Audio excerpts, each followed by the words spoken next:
E aí, começando mais um Cine Ensaio, depois de 10 programas, chegando ao 11º. E eu sou Alexandre Matias. Eu sou o André Graciotti. E aí, André, qual é a pauta? Filmes adolescentes. Uma Eu que coisa puxei, né? que acho que todo mundo tem os favoritos, né, que tem uma relação afetiva com alguns que viu na vida, né? E é legal a gente trazer isso, né? E agora acho que eles mudaram bastante ao longo dos últimos anos. Como os E adolescentes também mudaram, né? os adolescentes mudaram bastante. Pois é. E aí, o que você acha, Matias? Qual os Na, seus ver- favoritos? De onde começou esses filmes adolescentes? na verdade, eu acho que tem uma questão que é anterior à própria discussão cinematográfica, que é justamente a discussão sobre a adolescência, né? E é uma coisa que a gente tira como se sempre tivesse existido, mas é algo muito recente.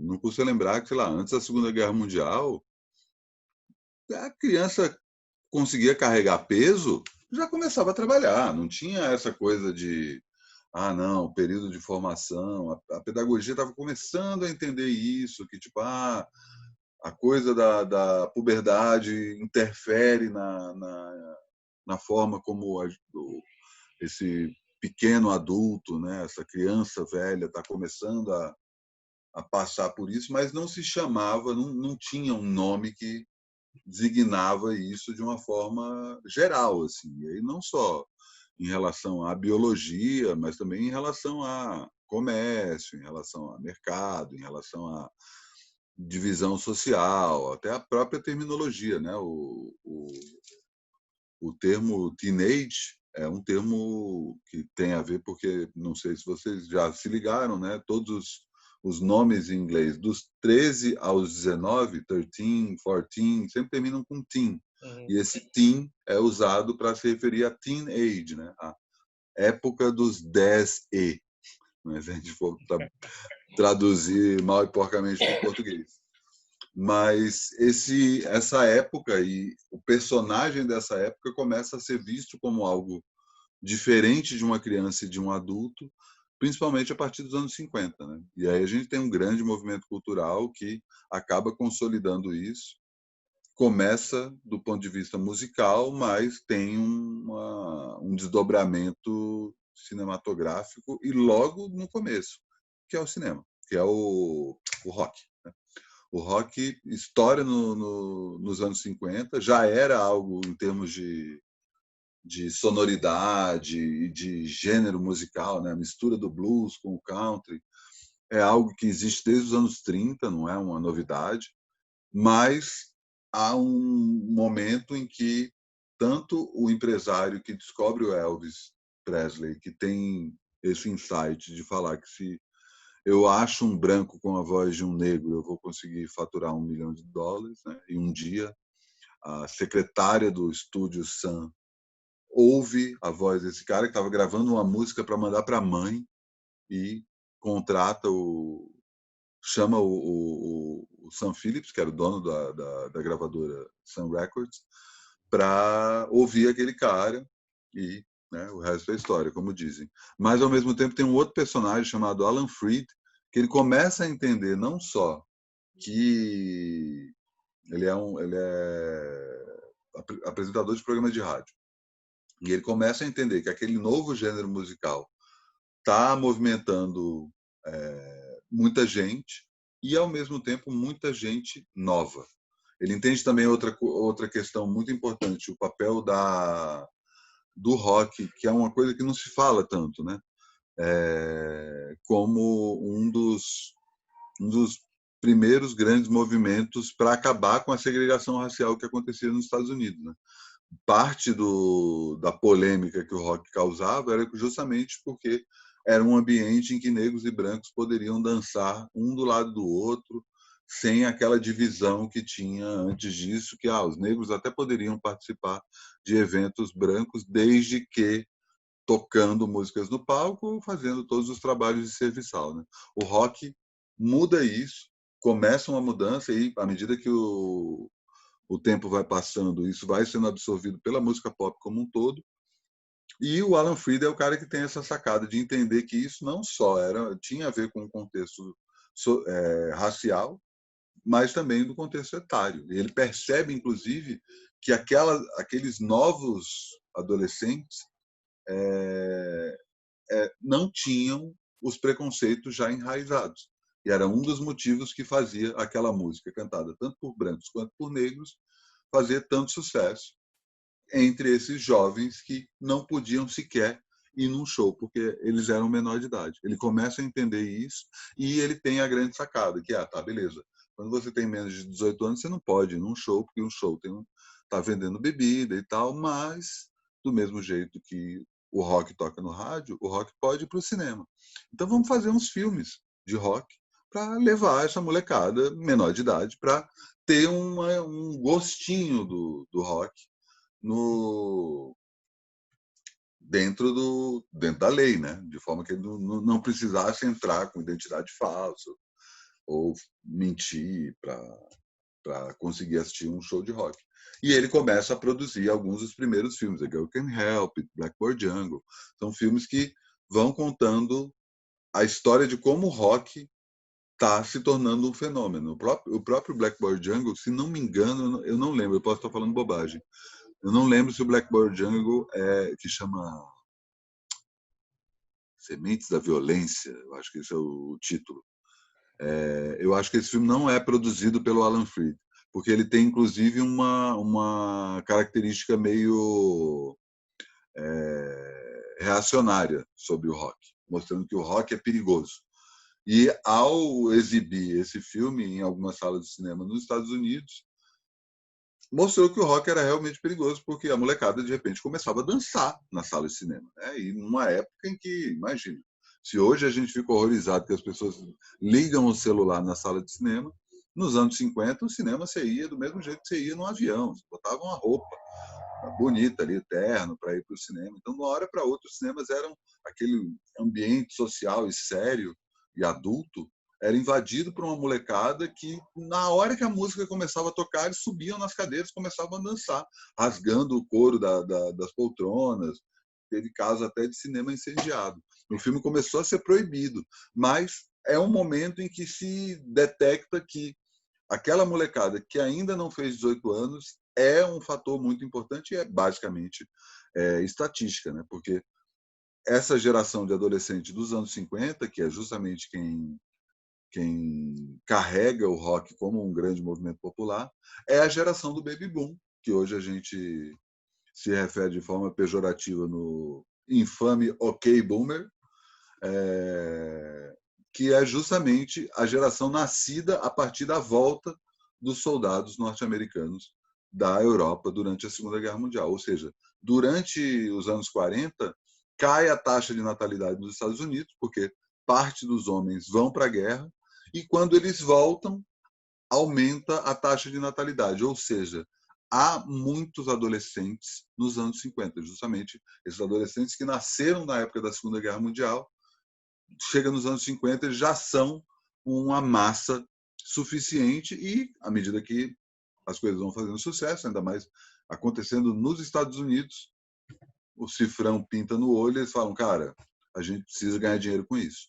E aí a gente tem toda um movimento que continua nos anos 60 atrelado ao rock, né? São os filmes de rock, aí o melhor exemplo disso são os Beatles.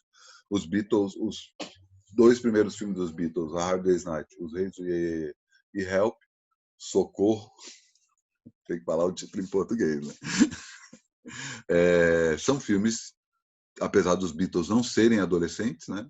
Eles tinham 20 e poucos anos, mas são filmes com uma vibe adolescente, uma pegada adolescente que traziam um público adolescente para o cinema. Aos poucos, outras bandas foram fazendo seus próprios filmes e a sensação, o próprio Elvis Presley consegue uma sobrevida pós os anos 50 fazendo os filmes, está certo que eram filmes com outro tipo de apelo, mas também falava com o público adolescente, e aos poucos todo o mercado de cultura pop vai entendendo que o adolescente é um personagem importante. Né? A gente tem alguns outros exemplos de filmes, sei lá, no final dos anos 60, começo dos anos 70, tipo A Primeira Noite de um Homem, nos anos 50 teve o Rebelde Sem Causa, né, do James Dean. Sim, claro, o próprio James Dean já pegava carona nessa coisa que o rock e a contracultura traziam esse adolescente que, como você está falando, que ele não era uma geração que já não queria a mesma coisa dos pais, né? Eles já estavam com outros interesses, então começou a cercar toda uma indústria em torno de entender esse momento de que quem são esses jovens que estão querendo outras coisas, novas coisas, né? E aí começa esses filmes querer retratar isso, assim. Acho que o próprio Hells Angels também, que é sobre a gangue de motoqueiro, mas bem ainda nos anos 50. Uhum. Tem, eu não vou lembrar o nome do filme agora, mas tem um filme, inclusive, que não lembro se é o Marlon Brando, que é o, acho que é o Rebelde Sem, não é o Rebelde Sem Causa. Sem Causa, James Dean. É o James Dean, né? Mas é Tem o um seu do filme Marlon que eu, Brando. oi? É um tema do É Marlon The Brando. Wild One, The Wild One, O Selvagem. O Selvagem. E esse filme, o Marlon Brando é líder de uma gangue de motoqueiros chamada Os Besouros. Muita gente acha que os Beatles tiraram seu nome dessa gangue, né? Mas tem ali um momento que acho que quando dá, apesar de ter alguns filmes ainda nos anos 60 e nos anos 70 falando desse novo personagem, mostrando quem é esse cara, o principal ponto é os filmes de adolescente ganham uma nova característica a partir do final dos anos 70, especificamente com dois filmes que são clássicos favoritos meus, que é o Picardias Estudantis. Como é que é o nome em inglês? Nossa, é um nome, como é que eu esqueço, cara? É um nome que devia estar na ponta da minha língua. E o Clube dos Cafajestes, que é o Fast Times at Ridgemont High. Né? Picardias Estudantis. Exatamente, o clássico filme, não só de Champagne, né? É um filme que... Fast Times at Ridgemont High, é isso aí. É o primeiro filme da Jennifer Jason Leigh, é o primeiro filme de Nicolas Cage, é o primeiro filme do Forrest Whitaker. O Jude Reinhold já era um ator conhecido, depois ele não fica tão conhecido, mas é o filme que lança a carreira dele e lança a carreira também do Champagne, fazendo o clássico surfista chapado Jeff Piccoli. E o outro, o Clube dos Cafajestes, se passa nos anos 50, é um filme sobre universidade, mas já tem, exatamente como o André estava colocando, essa coisa de que, tá, eu vou virar adulto, mas eu não vou virar o meu pai. Eu posso virar outra coisa. Eu posso ter uma banda, eu posso pegar meu carro e desaparecer nos Estados Unidos, eu posso fazer o que eu quiser. A vida está aberta para mim e isso inaugura um rótulo de filme que eu chamo de filmes de galera, que são consolidados, principalmente. Acho que o melhor exemplo disso, embora não seja o melhor filme, está longe de ser um bom filme, inclusive, é o Porky's, né, que tem, inclusive, três ou quatro continuações. Também é um filme que se passa nos anos 50, também no começo dos anos 80 tinha muito essa coisa da nostalgia dos anos 50. Outro filme também que tem a ver com isso é Nos Tempos da Brilhantina, dos primeiros filmes do Travolta e com a Olivia Newton-John, que também é um filme que fala sobre... se passa nos anos 50, né? Então tem essa nostalgia dos anos 50, que é justamente o momento em que o adolescente aparece como personagem. Mas os anos 80, acho que dominou o retrato do adolescente muito porque também eles se tornaram um potencial de consumo, né? Com a ascensão da classe média, os adolescentes iam no cinema por conta própria cada vez mais. Eu acho que também tem esse universo do colegial, do high school, começou a ter cada vez mais interesse da cultura pop em retratar isso, né? E ao mesmo tempo, pensando em termos de mercado, tudo aquilo que era teste desde os anos 50 se consolida. Uhum. Né? Não é mais uma impressão que os jovens são o público consumidor. Não, eles são o público consumidor e vamos fazer produtos para eles. Né? E aí uma coisa curiosa, né? Que você citou o Grease no Tempo da Brilhantina, só que o John Travolta tinha todo elenco tinha mais de 20 anos. Isso era uma coisa comum nos filmes de adolescente dos anos 70, era sempre adulto fazendo adolescente. Nos anos 80 isso muda um pouco, né? Ainda tinha, né? Mas... acho que os anos 80 não é propriamente a década... Isso, acho que essa virada acontece na década seguinte. Mais nos na anos frente, 80... né? Mas ainda tinha. Mas os filmes do John Hughes, por exemplo, são todos, pelo menos, ali uns 20, vai. Mas era isso. Era uma galera de 20 e poucos anos dizendo que tinha 15. Que tinha 15, Pois é, né, dá para sacar. E assim, também era uma outra época, né? Do mesmo jeito que a gente está falando de adolescente, também tinha aquela coisa de o cara põe um monte de cera na cara do sujeito e faz ruga. Vê que o casting era mais difícil, né? Talvez tenha uma coisa de lei trabalhista, não sei. Tinha algum motivo ali que era difícil botar um elenco inteiro adolescente. Acho que foi mais 90 mesmo. Mas e o John Total. Hughes? Ele é um grande nome aí dos filmes teen, que Não, com certeza. Mas antes de morreu um chegar no tempo John atrás Hughes, até. tem um outro movimento que acontece, que são uns filmes... são 2 filmes dirigidos pelo Coppola. O Coppola muito ali, né? Ele entra nos anos 80 meio querendo se livrar do que ele era nos anos 70 e reinventar o cinema de alguma forma. E ele se liga que tem uma geração de atores que está aparecendo e ele faz 2 filmes para basicamente consolidar essa geração, né? O Selvagem da Motocicleta, que junta tanto o Mickey Rourke quanto o Matt Dillon, e o Vida Sem Rumo, The Outsiders, os 2 no começo dos anos 80. Esse aí tem o Ralph Macchio, enfim, um elenco gigantesco. Tem um outro filme que não é feito pelo Coppola, mas está junto nesse pacote, que chama St. Elmo's Fire, o primeiro ano do resto de nossas vidas, que não é propriamente um filme de adolescente, mas também tem uma nova geração. É o primeiro filme da Demi Moore, tem o Robbie Liu, tem o Andy McCarthy, enfim, vários novos atores que começam a se posicionar e também entrar nesse universo adolescente. Um pouco antes disso, né, a gente tem a consolidação do filme adolescente no cinema, embora os adolescentes não sejam protagonistas, né, que é George Lucas e Spielberg. Né? É verdade. Guerra nas Estrelas e Indiana Jones é isso. A gente vai trazer a molecada para assistir filme. Sei lá, ET até o momento em que vamos jogar até para trazer criança também, né? Mas sempre tem. Metade do ET é a molecada andando de BMX, né? De bicicleta. A gangue de adolescentes do ET é tão importante quanto o protagonista, que é uma criança. E o Coppola também joga essa coisa de ter uma certa profundidade, não só o Coppola quanto esse outro, o primeiro ano do resto de nossas vidas, de olhar para esses adolescentes e jovens adultos de uma forma menos patriarcal, menos patronalista. Patronalista não é essa palavra certa. Enfim. Mas entendi. Pois é, menos condescendente, é isso. Sem olhar como assim, olha só, essas crianças não sabem nada do que é a vida, e olhar como se fossem personagens bidimensionais, sem profundidade. Esses 3 filmes, eles se aprofundam em dramas que em outras épocas não eram vistos. E aí junta, por um lado, essa coisa dos filmes de galera, e do outro, essa coisa do Coppola, e vai dar no John Hughes. O John Hughes é o cara que tem um grande insight de falar, eu posso falar com esses adolescentes sobre coisas que nem eles se ligam que eles têm. Né? É claro que são filmes, são clássicos, né? Alguns envelheceram melhor do que os outros, mas todos eles têm seu papel muito importante. Aí eu estou falando de Curtindo a Vida Doidado, Gatinhas e Gatões, Garota Rosa Choque. Garota Rosa Choque e o Clube dos Cinco. Né?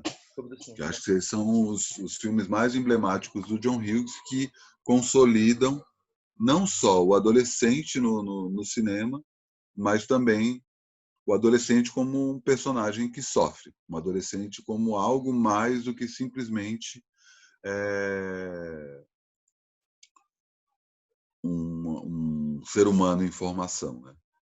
E os filmes dele também sempre tem muito da crise com os pais, né? Dessa relação conflituosa com a família e o quanto muito da crise adolescente vem da discordância geracional, assim. Todos os personagens dele, a maioria dos personagens dele tem muito essa coisa de carregar um conflito com os pais e muitas vezes não é resolvido.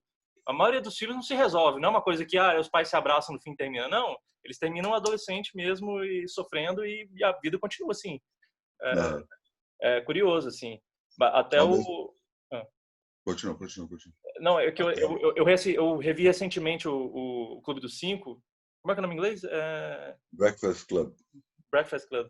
Que é muito legal, né? Que até todo naquela situação, na escola, um dia na vida deles, e como eles se juntam ali, cada um tem uma particularidade, mas eles se juntam justamente nos conflitos que eles têm com a família, com a cobrança dos pais, com todas as crises existenciais que eles têm.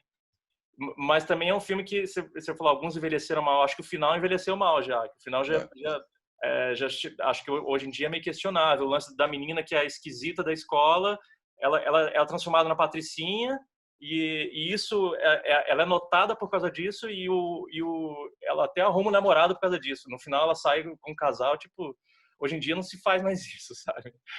Não, e tem outra coisa também do final, assim, eles passam para quem não assistiu, Clube dos Cinco é um filme que se passa durante um horário de detenção, né? Os 5 alunos diferentes ficam em recuperação e eles têm que ficar num determinado dia presos numa biblioteca. Num determinado dia não, acho que são dias, né? Mais de um dia. É um dia só, é um dia É inteiro. um dia só, né? É, Tá, tô confundindo com outro. é em tempo real quase. Não, não é em tempo real porque eles São passam horas, são são várias várias horas, horas. mas Mas é num enfim. dia só. E é um momento em que é o nerd, o moleque do esporte, a mina patricinha, e cada um deles com uma série de preconceitos em relação ao outro, e chega uma hora que eles se ligam que eles são muito parecidos entre si, apesar da casca. Então é um filme muito didático nesse sentido e tem esse lado quase revelador, né? É muito catártico. Quem assiste esse filme nessa época bate muito. Só que aí chega no final, cada um volta para sua família, com seu pai, meio que tipo, a gente passou por essa revelação, mas a vida continua e vamos viver nossas vidinhas, cada um do seu jeito. A revelação não transforma.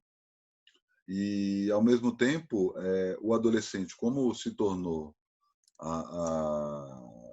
um público que vai ao cinema, ele começa a se tornar também personagem de filme de terror. Né? Boa parte dos filmes de terror dos anos 80 tem uma pegada de filme adolescente. Né? Aí você vai pegar, e aqui no Brasil tem essa merda de terem. Então A Hora quer dizer que é um filme de terror? Então vai lá. A Hora do Espanto, A Hora do Pesadelo, o Sexta-feira 13, que pelo menos não é a hora do Jason. Né? Eles vão pro lado mais genérico E, possível, né? e tem um que, apesar de ter sido escrito pelo Stephen King, tem mais a ver com. Não é propriamente um filme de terror, embora tenha essa conexão. Tem mais a ver com os filmes do Coppola, que é o Conta Comigo. Né? Stand By Me também dá essa profundidade aí que o adolescente não tinha antes. Acho que os anos 80 eles são muito ricos nesse sentido, né? De conseguir estabelecer o adolescente como personagem de uma história, né? Que era algo que você pensar em termos até de literatura, né? O que você tem de literatura em que sabe, é uma coisa, sei lá, você tem o Apanhador do Campo de Centeio, ou Feliz Ano Velho, você tem alguns livros, e livros inclusive que tem toda essa coisa do ritual de passagem, né? Quando aos poucos o protagonista vai entendendo. Mas eu acho que o que une esse conceito de filme adolescente nos anos 80 é que não é só uma pessoa, né? A gente sempre acompanha um grupo, então é uma coisa que turmas conseguem se identificar, e por não ser só uma pessoa, não é só um cara, não é só um homem, né? E aí a gente começa a ver também um protagonismo feminino que vai descambar nos anos 90. Né? Nos anos 90 as coisas ficam mais abrem ainda mais e abrem também para a TV, né? Que nos anos 80 você tem aos poucos a consolidação de outra coisa que os seriados de família começam a incluir o adolescente. Então, desde o Cosby até o Fresh Prince of Bel-Air, são famílias, aquele seriado bem tradicional, família do Remy. Só que antigamente era pai, mãe, filho, os filhos eram crianças, né? Aquela coisa bem da, sei lá, Noviça Rebelde. Nos novos seriados, a partir dos anos 80, inclusive o Caras e Caretas, que é o primeiro seriado do Michael J. Fox, que revela o Michael J. Fox, outro que a gente estava esquecendo, né? O próprio De Volta ao Futuro, né? O filme E Teens, o Teen Wolf, o Teen Wolf, garoto do futuro. garoto, Não o tem mais nada a infame de ver. todos os tempos. Pois é, que é um lobisomem adolescente, que é o Michael J. Fox, também veio na onda do De Volta ao Futuro e ganhou esse título infame. Eu acho que o Teen Wolf é, inclusive, anterior ao De Volta ao Futuro. Foi um filme que Eu acho que ele foi lançado entre um deles, talvez. entre o 1 e o 2, eu acho que ele foi lançado antes e não fez sucesso, e depois do De Volta ao Futuro eles relançaram. Eu acho. Posso estar falando bobagem. 85. É o mesmo ano. É, É o mesmo ano. provavelmente lançado depois. E aí a gente entra nos anos 90 que já tem essa mudança especificamente com a entrada das mulheres como protagonistas. Você não tem mais só, e acho que é o primeiro filme, primeiro grande acontecimento no cinema adolescente, né? Como é que é o nome em inglês? O nome em português? O Patricinha de Beverly Hills? Como é que é? É... Patricinha. É um nome bem mais. Clueless. Clueless. Clueless. Clueless. Que é uma adaptação de um romance da Jane Austen, né? O Eu Emma. não sabia, você falou isso, eu fiquei bem impressionado É uma demais. adaptação versão modernizada, né? Que inclusive teve uma adaptação mais literal ano passado com a Anya Taylor-Joy, que é a menina do A Bruxa. É bem bonito o filme, é dirigido por uma fotógrafa, assim, muito bonito, muito bonito. É chamado Emma mesmo. Aí é uma adaptação literal, de época, também um filme teen, só que de época. E o Patricinho de Beverly Hills é uma adaptação atualizada, que é a mesma coisa que fizeram com o... Ligações perigosas. Mas com segundas intenções, né? O Segundas Intenções é que fizeram o filme teen modernizado, que é uma adaptação do Ligações Perigosas, que por Isso. sua vez já tinha tido uma adaptação literal no cinema com a Glenn Close e o John Malkovich. Então, às vezes tem dessas que é bem interessante, tipo, adaptações versão teen no contexto contemporâneo, assim. E tem um detalhe que o Patricinha de Beverly Hills é dirigido pela mesma Amy Heckerling, que é a diretora do Picadillas Estudantis. Hum. Ou seja, já é ela ali, já ciente, ó, consegui colocar essa faixa etária no mapa, agora eu vou colocar essa faixa etária, só que do ponto de vista feminino, né? E é legal E que aí, foca no comportamento delas, na relação que era difícil ver no cinema, esse olhar feminino da relação dela na escola e esse ecossistema do que é o colegial, né? De como essa parte que ela vai andando e vai falando, aquele grupo ali é o grupinho tal, esse grupinho tal. Uma coisa que o outro clássico adolescente feminino, que é o Mean Girls, lá, o Garotas Máscaras, logo depois, né? algumas décadas depois Algumas fez, décadas não, acho que é o quê? 10 anos com Mingueiros desde que ano? 2000 e pouquinho, 2000. Pois é, eu acho que não dá nem. 2004. Uma década depois, vai. Pois é, 10 anos Mas depois. eu acho Tipo, que acho, na real, o Patricinhas e o Mean Girls estão na ponta, é, cada um uma ponta de uma era inteira sim, desse tipo de filme. exatamente. Na verdade, é o Patricinhas atualizado, porque ele faz uma coisa bem parecida, só que num contexto mais atual. Da menina, a diferentinha, que tenta se incluir, aí explorar esse ecossistema da escola, de lidar com os preconceitos, lidar com os grupinhos. É muito legal, muito, muito, muito inspirado os dois filmes, eu acho. Muito massa, assim. E no meio tempo a gente teve na TV Barrados no Baile, né? Mas, olha, que os E atores tinham também. 30 anos também. É. Mas aí também a Alicia Silverstone não era uma adolescente, não era. Verdade. Ela tem cara de nova, né? Mas não era. Mas ela tinha. Não tinha, não tinha a idade que dizia. É. Mas o Barrados no Baile é isso, né? Também trabalha com o protagonismo feminino, embora tenham personagens masculinos também. Acho que a personagem principal são os irmãos, né? Brenda e Brandon, que se mudam para Beverly Hills e tem que conviver ali com os ricaços norte-americanos. Mas a Brenda é a protagonista e o universo das amigas dela acaba ganhando um destaque maior e os homens acabam virando coadjuvantes daquele universo. É um seriado voltado principalmente para o público feminino, mas tem um apelo também para o público masculino. Na mesma época, falando em série, já, na mesma época teve Freaks and Geeks, não foi na mesma época?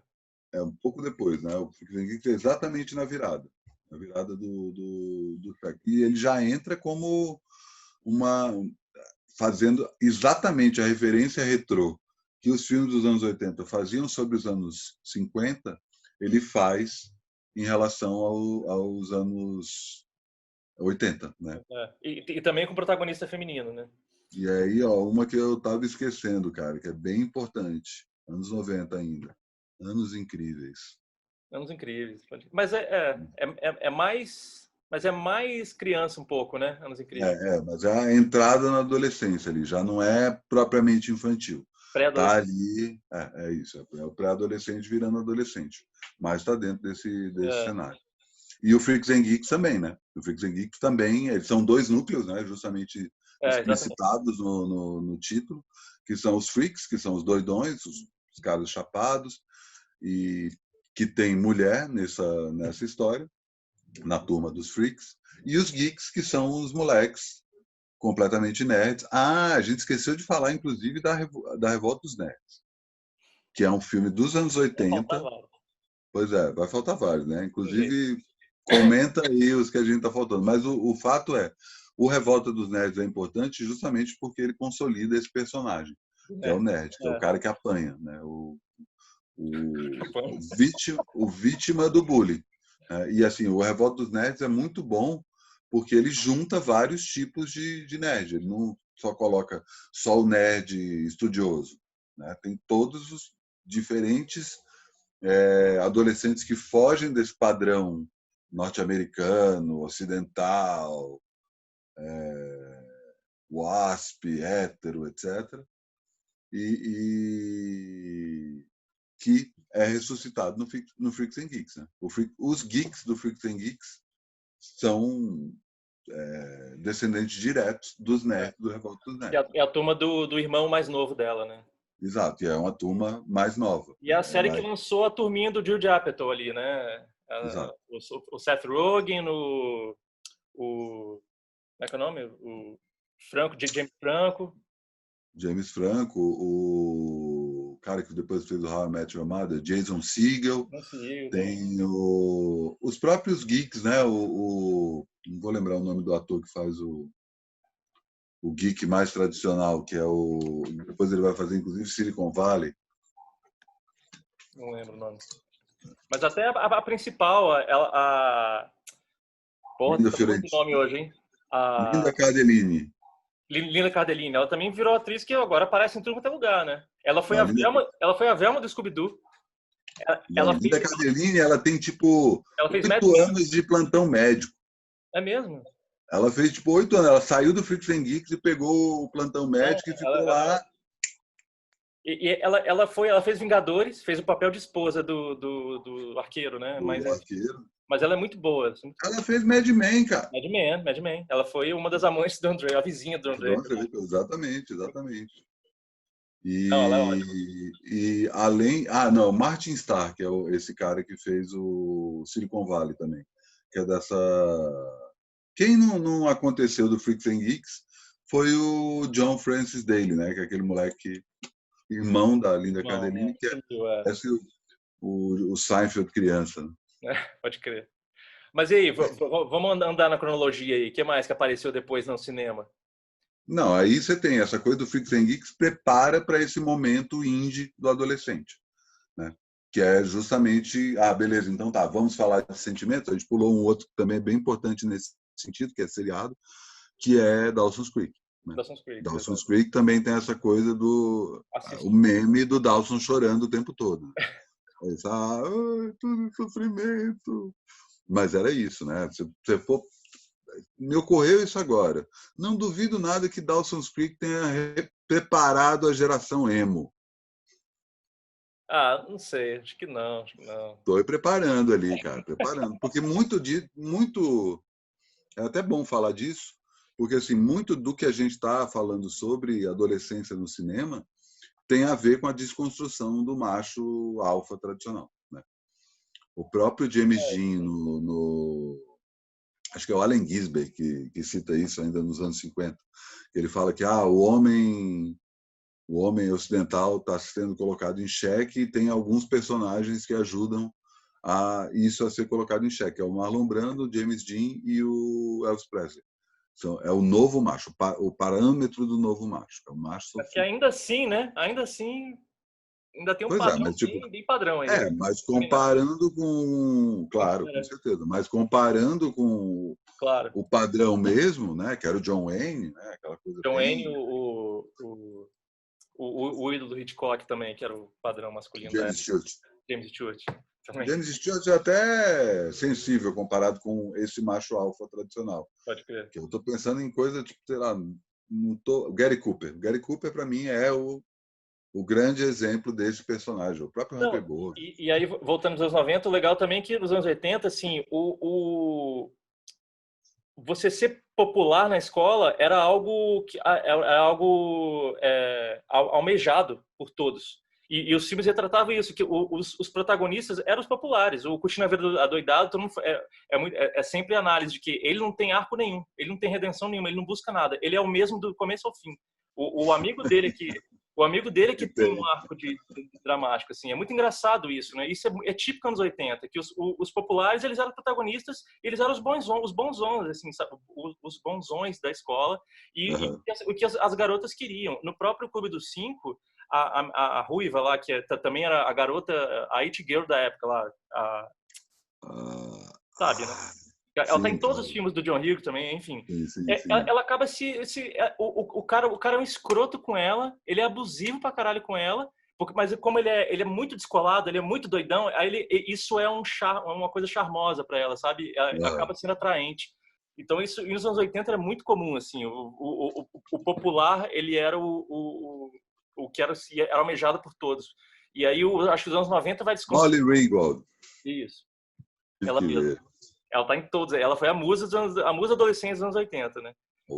Então, assim, eu me lembro, eu vivi os anos 80. Os filmes sempre tratavam isso, de você ser popular era algo legal, porque ser escrotão também é legal, você é doidão, é legal. Aí nos anos 90 vai desconstruir isso um pouco, né? Começa Até que chega exatamente. Acho que Freaks and Geeks é o primeiro desses que muda, inverte completamente, que é... de bullying. Eu acho que, inclusive, o próprio Mean Girls tem a ver com isso. Super, mas Mean Girls já é 2000, né? Mas sim. Mas é isso. Mean Girls, as protagonistas do Mean Girls são as garotas mais populares da escola. E mostra como elas são más, garotas malvadas, saca? E é exatamente isso. E tem a ver, inclusive, com essa coisa do vilão como protagonista, que é um tema da era de ouro da TV na primeira década do século, né? Então, do mesmo jeito que surge esse protagonista adolescente, que é a vítima do bullying, né, que vira e fala... Porque aí, andando um pouco mais e voltando para o cinema, você tem tanto Superbad, Juno, até um outro que a gente não costuma encaixar como filme adolescente, mas não por causa do personagem principal, Little Miss Sunshine, o personagem do Paul Dano. Paul Dano, que ele tem depressão, né? Que ele não fala. Mas aí já é um filme família, né? Não é exatamente focado. Mas tem esse personagem do adolescente sofrido, que não se encaixa nos padrões, que não vai conseguir ser o cara mais popular, e vamos entender o que está acontecendo com a cabeça desse sujeito. Saca? Tanto o Juno, quanto o Superbad, quanto o Pequena Miss Sunshine, eles levam algo que o próprio Freaks and Geeks já tinha inaugurado para o cinema, e o negócio vira uma febre. E tem em 93 o Dazed and Confused, né? Do Linklater. Bem lembrado. Jovens Rebeldes. Como é que é o nome? Jovens Loucos e Rebeldes. Esses tios em português, socorro. Mas é um filmaço também, e é isso, porque retrata esse garoto também, que ele não é o popular, ele não quer ser popular, sabe? A angústia dele é outra, vai por outros caminhos. Tudo bem, ele quer conquistar a garota, ele é afim, tem todos os dramas. E tem o popular lá, né? Aquele cara que é o Matthew McConaughey. É o Ben Affleck. E o Matthew McConaughey, os dois. Mas o Ben Affleck é o bully. Ele é um bully da... pode crer. Que o Matthew McConaughey é tipo um outsider, né? Ele é como se fosse um bitch. O que eu adoro do Segundo Grau é que eu vou ficando velho e as garotas continuam com a mesma idade. E aí o garoto se interessa de estar no meio deles, de ser aceito, mas ao mesmo tempo a angústia dele é muito mais interna, e o filme acompanha é aquele filme sem plot, né? O hangout movie, assim, que acompanha só ele curtindo com os amigos e mostra isso. Ele não está querendo ser o popular e chegar no lugar. E quem é o primo de Dazed and Confused na televisão? Na TV? Sério? Na mesma época. That 70 Show. Tinha uma galera, pode crer. That 70 Show é exatamente isso. Ele Nossa, tá todo no Netflix, inclusive. Eu nunca vi todo, mas é muito Uma bom. vez só. Nunca curti muito, eu acho. Ah, eu curto. Mas é isso, já vai aos poucos mostrando que esse cara que não se encaixa nos padrões, ele tem uma história. Uhum. Vamos ouvir a história desse cara, né?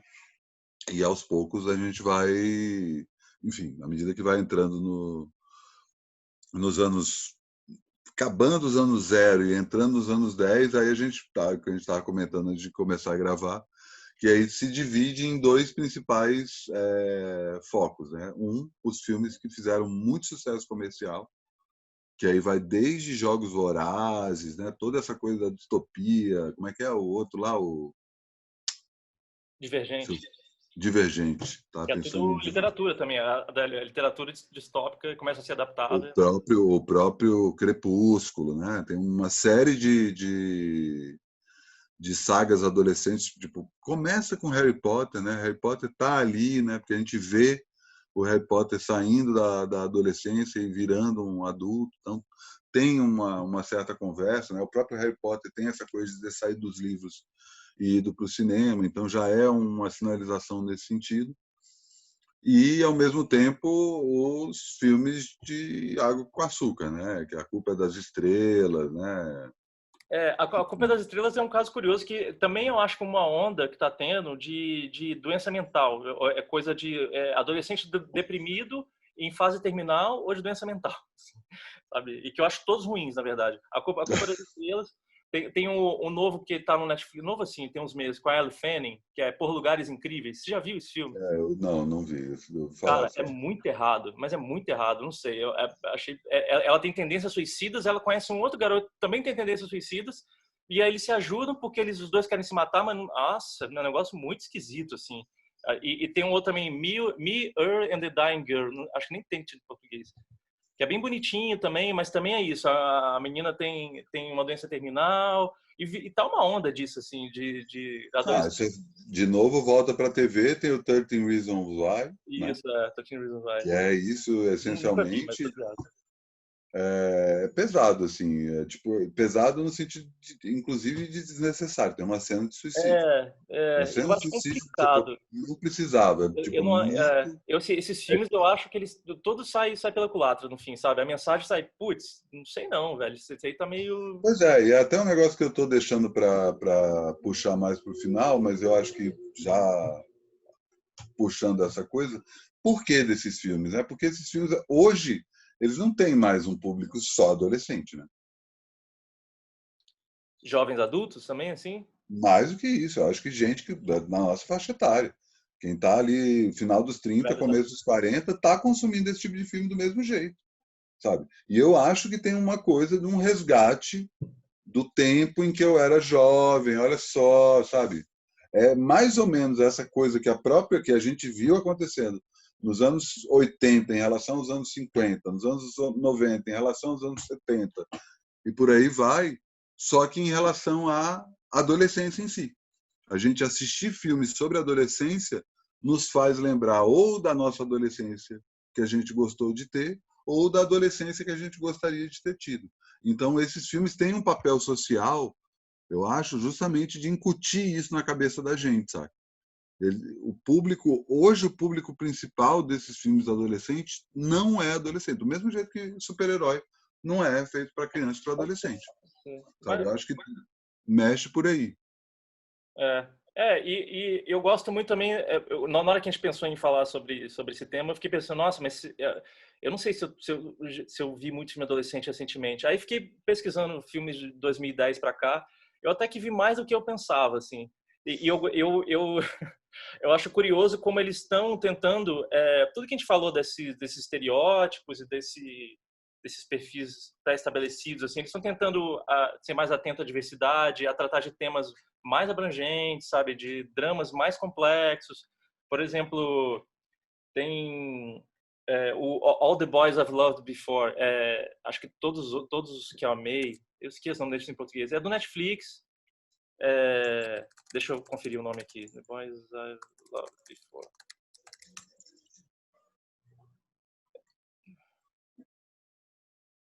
Enfim, eu não achei. Acho que é isso. A todos os homens que amei, a menina que escreve cartas, que tinha carta para todos os meninos que ela gostou e as cartas vazam para todos os homens, alguém sacaneia ela. E é muito bonitinho e também a garota que foge dos estereótipos, ela tem descendência asiática, ela é filha de um pai solteiro, uma coisa que a gente não via muito, assim, você só vê o pai, geralmente é sempre a mãe, porque o pai abandonou. E ali ele não entra muito em questão disso, e o pai é legal.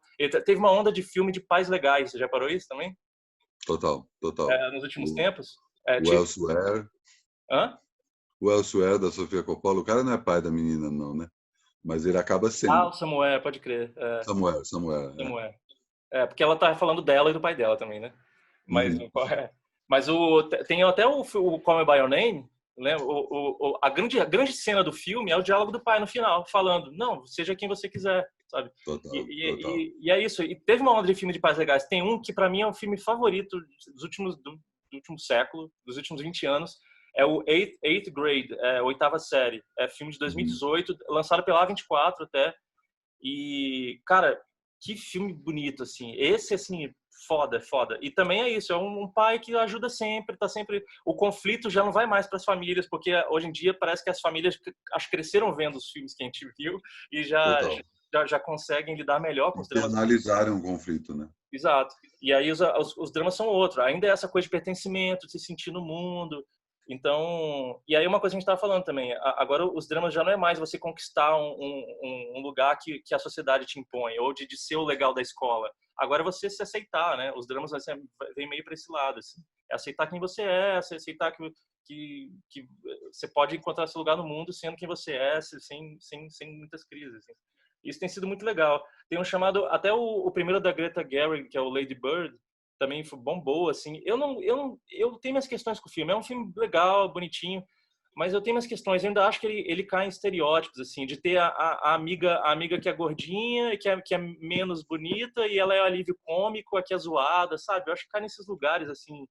Uhum. A mesma coisa do Booksmart também. Booksmart é um lançado 2 anos atrás. Eu não sei se tem nome em português, acho que não, acho que ficou esse nome mesmo. Que é dirigido pela Olivia Wilde. Olivia Wilde é aquela atriz que fez House, Tron, e ela tá mandando bem zaço. É muito bem dirigido e tal, mas é o super bad feminino, assim. É legal, mas eu já acho que também repete um monte de Mas clichês. porque é muito nerd essa coisa?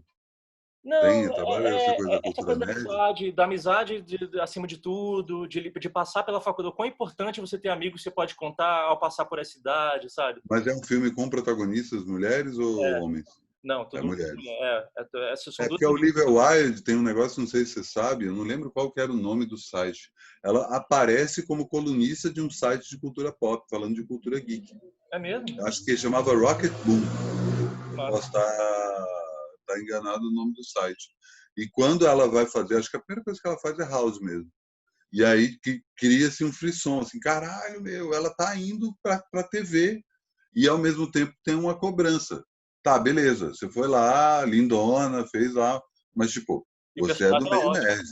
O personagem era Oi? muito bom. O personagem do House era muito bom, do que ela fez. Marcou muito a Ah, série. mas tinha essa cobrança do público dela que lia ela para falar, porra, fala do nerd. Eu não sei se esse filme aí, porque eu não assisti, mas esse filme tem a ver com isso? Não sei.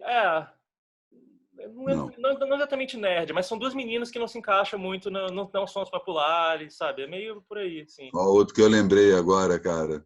Esse Ghost World. Pô, pode crer. Nossa, muito Ghost massa. World, É baseado filmaço. no Daniel Klaus, né? É, É exato. baseado no A, Daniel a, Klaus, né? a história, né? Mas quem é o diretor? O diretor é conhecido. O diretor é conhecido. Filmaço, É filmaço. muito bom. Tem a Scarlett Johansson novinha, 2001, né? É, e quem que é a outra atriz também? Ótima, Aqui, ótima. a outra atriz, eu acho que foi a do Beleza Americana, não é? Se eu não me engano. Tora Bridge. Laura Birch, Terry exatamente. Zwigoff. Não sei. Terry Zwigoff é o cara que dirigiu o documentário do Crumb. Você assistiu esse documentário? Não, Aliás, mas a eu gente tô fica ligado. até deixa aí para a gente fazer um ensaio do documentário, né? Pô, massa. E ele dirigiu Papai Noel às Avessas, que é o melhor filme de Natal de todos os tempos. Com o Bilbo Thornton. É muito bom, cara. Nunca vi. É muito bom, é excelente. Não, o E melhor filme de Natal de todos os tempos é do de matar, porra. Pode crer. Verdade, verdade. E esqueceram de mim também. E enfim, esse ano passado, esse ano, teve o Mid-90s, que é dirigido pelo Jonah Hill também, que retrata essa... que eu não vi ainda, mas dito por mim. Midnight de 90s. metade dos anos 90, não de meia-noite, né? Não, isso aí, metade dos anos 90, Mid-90s. Dizem que é bem O bom. Jonah Hill do Superbad. Primeiro ele na direção, Ah, Então, legal. legal, assim. Aham. E tem vários, assim, acho que os filmes adolescentes estão tentando se diversificar. E aí, e as séries também estão acompanhando isso, né? Aí a gente comentou que teve o Euphoria recentemente, que foi bem falado, e Não, e Euphoria, antes disso, você vai e volta para a Inglaterra, tem o Skins, né? é muito inspirado no O Skins, né? Skins é muito. Não, e assim, Eu também nunca vi, eu nunca vi. não vamos esquecer do Brasil, Confissões de Adolescente e Malhação, Porra, verdade, né? né? E Malhação Eu tá não até vou nem hoje, citar Rebelde, até hoje, né? O negócio... porque é um pouco demais, mas eu acho Confissões de Adolescente um marco. É impressionante, porque flagra exatamente esse momento e é só mulher, saca? Tem essa coisa de, tipo, não vou pegar um grupo de moleque. E como é que é o nome do... Putz, esqueci agora o nome do pai da protagonista. Pô, clássico do cinema brasileiro que está sendo... Ai, cara, nossa. Daniel O Filho, Davis, né? direção do... Não, Daniel Filho é o produtor. É, Ou ele é o diretor? Não, é o pai da Maria Mariana. Deixa eu ver aqui. É Maria Mariana, o nome dela? Maria Mariana, e ela é filha do Domingos de Oliveira. tá. É justamente, ela traz uma coisa que é o contrário do universo do pai, né? O Domingos de Oliveira é autor de alguns dos principais filmes brasileiros, mas ele está sendo muito cobrado hoje porque é um cara essencialmente machista, né? Uma visão muito, enfim, né? Não vou entrar nessa problematização, mas é engraçado que a filha dele começa essa discussão Lá na jogando frente. só mulheres. Massa. E aí, vou continuando, né? A gente tem o Skins, que é da BBC, eu acho que é do Channel 4, não posso estar confundindo. Mas é muito bom, tem 4 ou 5 temporadas É e 90 e pouquinho, né? é virada, na virada. Eu acho que é 2000, 2001. E ele começa a colocar questões... Oi? 2007. 2007? Nossa, achei que Eu foi... jurava que era mais antigo. O 2007. primeiro ano é 2007. Já. Mas tem toda a questão homossexualidade, droga, aborto, suicídio, questões completamente tabu ainda, começam a serem discutidas normalmente. O grande barato do Skins é justamente esse, que eu acho que é a pegada do Euphoria também, eu não assisti o Euphoria, que não é virar e falar assim, esse é um episódio sobre aborto, esse é um episódio sobre suicídio. Não, as coisas estão acontecendo e abalam todo mundo e não tem um momento específico para falar sobre um determinado assunto. E Que os é uma atores coisa são que no muito bons. cinema Kids trouxe, a gente não citou, mas Kids trouxe no cinema. Boa lembrança, cara. Boa lembrança. E De... Kids, na verdade, é o lado B do Patricinhos de Beverly Hills. Né? É isso aí. América Acabar com Profunda. essa coisa de juventude fofa, né? Tipo, a desgraça acontece também Não, e assim, Kids ainda tem um outro elemento, né? São várias desgraças, né?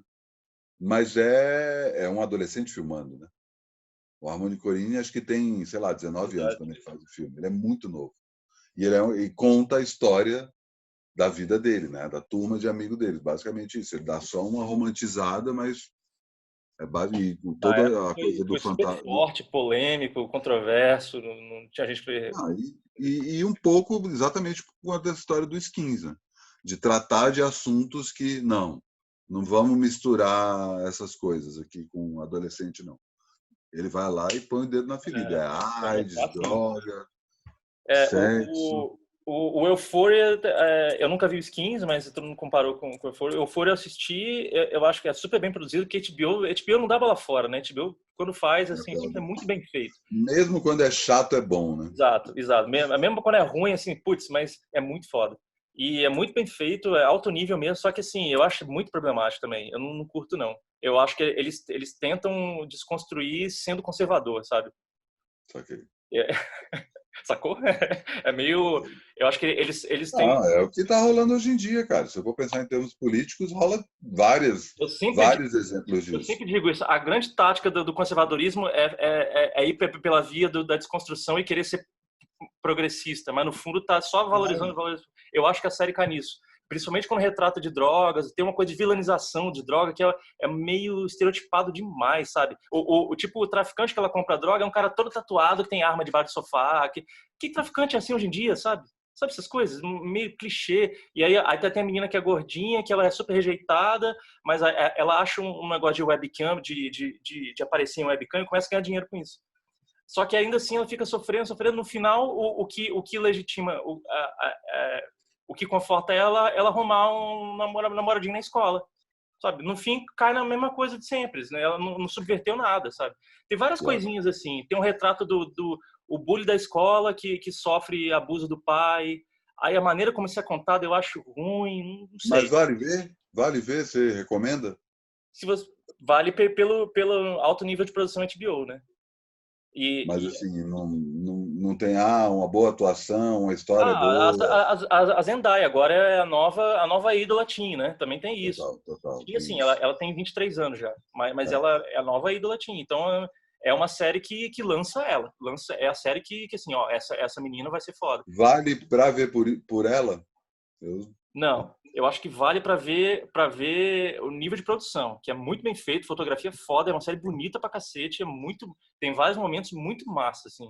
Mas eu uhum. acho a narrativa muito problemática, muito problemática. E que eu acho, agora eu vou encerrar o Pois assunto. é, eu estava deixando nesse momento que eu não vi isso ainda, mas vou deixar toda a hipérbole contigo, Tudo que segura eu aí for, os anos. tudo que eu for faz errado. Sex Education faz lindamente. Para mim é a grande série adolescente do século, assim, é genial. Tudo na série para mim é O genial. Os Freaks personagens and Geeks é desse século, hein, bicho? não é. Ah, é verdade, é verdade.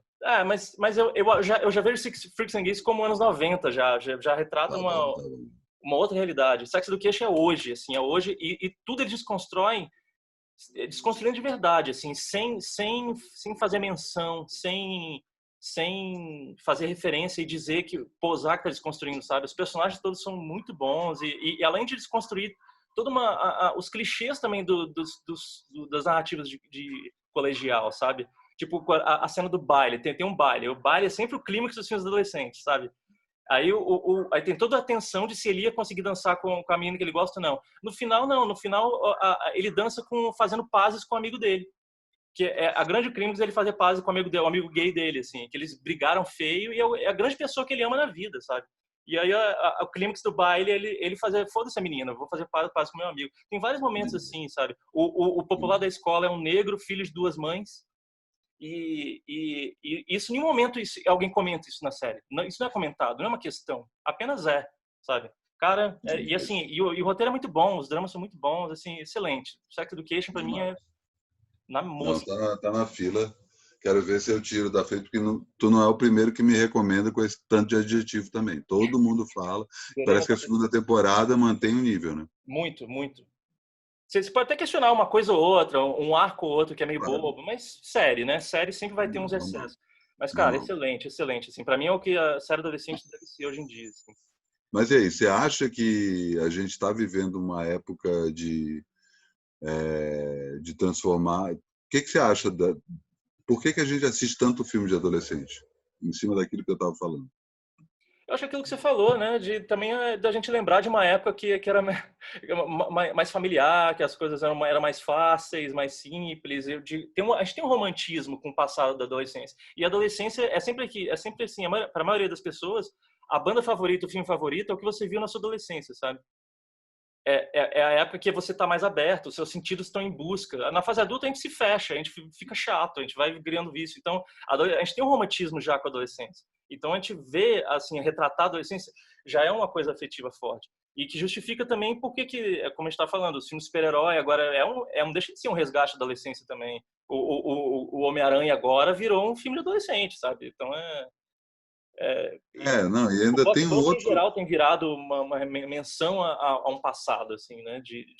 Total. A história lá acho que é o Simon Reynolds, do Retromania, né? Hum. É isso, a gente só cita e faz referência, em vez de criar histórias novas. Mas eu acho que tem uma outra questão que é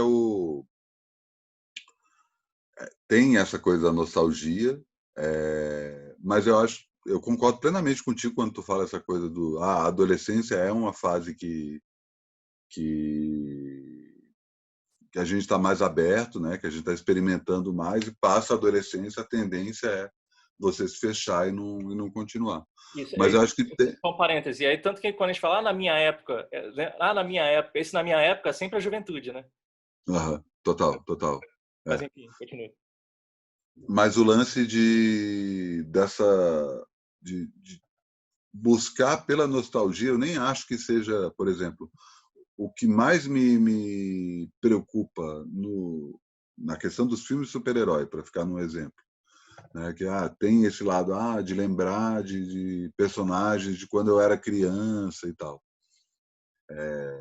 Eu acho, primeiro, abrir só um parênteses para falar sobre essa coisa do Homem-Aranha, que eu acho que esse Homem-Aranha é o melhor Homem-Aranha que tem, justamente porque bate no melhor, no principal, na principal qualidade do Homem-Aranha, que é ele ser adolescente, né? O Homem-Aranha é o principal sucesso da história da Marvel como quadrinho, porque ele é o primeiro super-herói adolescente, e os adolescentes no começo dos anos 60 se identificavam muito mais com isso do que com o Super-Homem, o Quarteto Fantástico, o Batman, que eram adultos. Mas eu acho que tem uma coisa que é pior do que... Acho que são duas coisas que estão meio caminhando juntas e acabam funcionando como mão e contramão. Que primeiro que é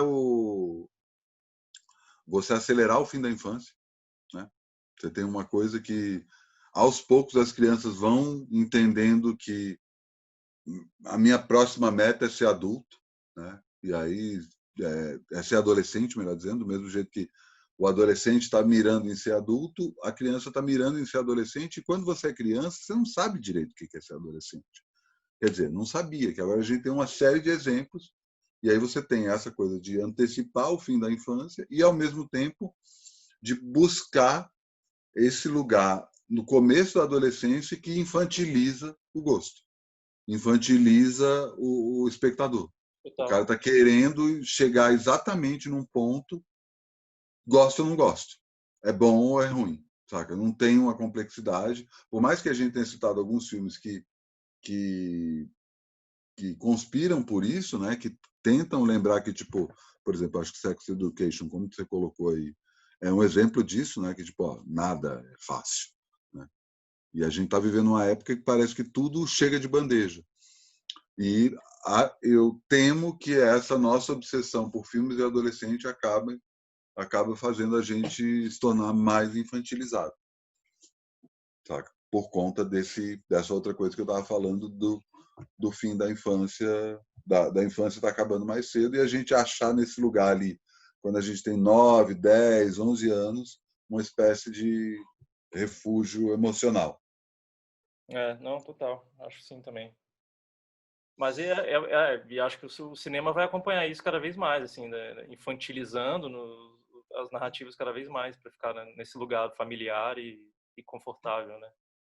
Mas, ao mesmo tempo, você tem essa mudança do próprio adolescente, né? Que à medida que a gente vai abrindo essas discussões para o adolescente também vai mudando, né? Então, eu fico imaginando o adolescente que está sendo criado com Sex Education, 13 Reasons Why, ou esses outros filmes que você citou, não só os filmes pop que eu estava citando, Crepúsculo e A Culpa é das Estrelas, mas, sei lá, esses outros Midnights, Qual foi o que você soltou a hipérbole maior? O Eighth Grade? Não. Eighth grade. O Eighth Grade. Maravilhoso.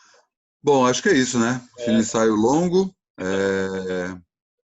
mas é isso também.